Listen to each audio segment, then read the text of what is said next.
আপনাদের জলে আপনারা তো চান না মানে বাংলাদেশে কোনো ভালো এমপি না থাকুক।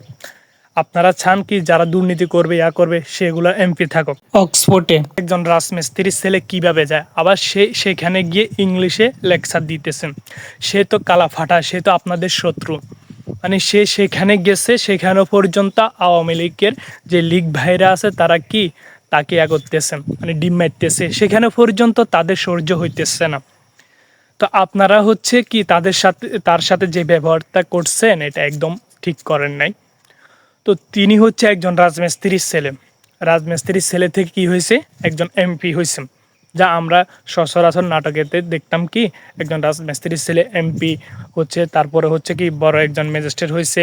তো এগুলো আমরা হচ্ছে কি নাটকে দেখতাম। এখন হচ্ছে বাংলাদেশের কুমিল্লার জেলার দেবিদ্বারের ছেলে, সে একদম প্রমাণ করে দিছে যে কি রাজমিস্ত্রির ছেলে হয়ে কি এমপি হইতে পারে, ম্যাজিস্ট্রেট হইতে পারে, অনেক কিছু হইতে পারে, চাইলে সব কিছু করা সম্ভব। তো আপনাদের এত জ্বলে কেন আমি তো বুঝি না। আপনাদের জ্বলতেছে সে মানে সরকারের থেকে কি পায় না পায় সব কিছু হিসাব দিতেছে, এ থেকে জেড পর্যন্ত। মানে সে সরকার থেকে কি পায় না পায় হাতে কলমে এসে তার ভেরিফাই ফেসবুক পেজে আমাদেরকে হিসাব দিতেছে।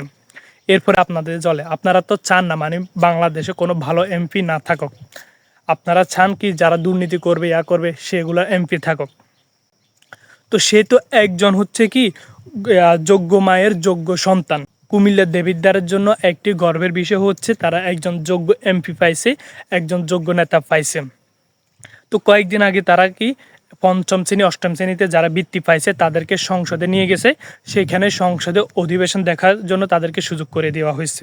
8 জন শিক্ষক গেছে এবং কি আরও তারা ছাত্রছাত্রীরা নিয়ে গেছে, ওইখানে তাদেরকে হাতে পুরস্কার পর্যন্ত দিয়েছেন।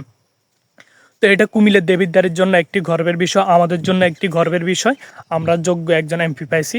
কিন্তু প্রতিটা জেলাতে যদি এরকম একজন যোগ্য এমপি থাকতো যে সরকার থেকে কি পায় না পায় প্রতিটা হিসাব যদি সে দিত এরকম, তাহলে কি বাংলাদেশটা আরও সামনের দিকে এগিয়ে যেত। কোনো দুর্নীতি থাকতো না, কোনো চুরি হইতো না, কোনো ধর্ষণ হইতো না, কিছু হইতো না। তো এরকম এমপি তো সবাই হয় না।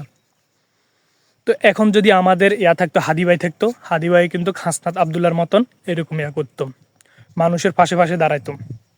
এখন নাসিরুদ্দিন পাটোয়ারি যে কাউকে ভয় পায় না, একমাত্র আল্লাহ তাআলা ছাড়া উনি কাউকে ভয় পান না, উনি সরাসরি কথা বলেন। তার কথাগুলো আমার অনেক ভালো লাগে এবং হচ্ছে কি হাসনাত আবদুল্লাহ ভাইয়ের কথাগুলো অনেক ভালো লাগে। আজকে যদি আমাদের হাদি ভাই থাকতো তাহলে কিন্তু তারা এইভাবে কাজ করতো, আমাদের বাংলাদেশটাকে আরও সামনের দিকে এগিয়ে নিয়ে যেত।